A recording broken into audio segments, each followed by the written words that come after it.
In Philadelphia, it's pretty hard to find something that wasn't developed at one time. If you want to be in the city and if you want to improve the community, a lot of times, you can find great buildings that can be rehabilitated too. For Brownfields, any unused site that's in the area now can be vacant.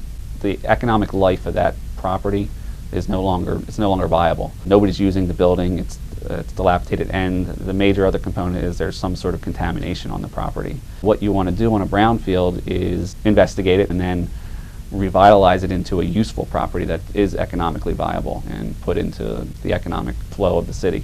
In the city of Philadelphia, because there is quite a bit of contamination just naturally from past uses around the whole city, capping is a major form of remediation. Just covering a site in asphalt and soil and landscaping, and then the building, of course, is its own capping. Also, just excavating soil and hauling it off to an approved facility that will accept that material.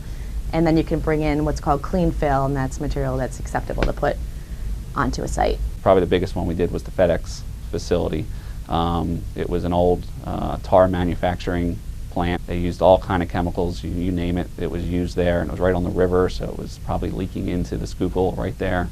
And then they abandoned the property. It sat there for 20 plus years. We were called in by the city to come in, investigate the property, for soil and groundwater, come up with scenarios for cleanup goals. When we came in there, you want to look at what it costs to remediate the property versus what it's going to bring in to revitalize that property. What you want to do is give them a good trade-off on what it's going to take to get it to that point. That was an amazing transformation from the pre-build to post-build. It's probably the most successful brownfield story in the city. Created a ton of jobs, around-the-clock jobs that weren't there for an 80-acre site on the river. It created jobs anywhere from delivery people to custodial staff to managers, and that was directly right in that community.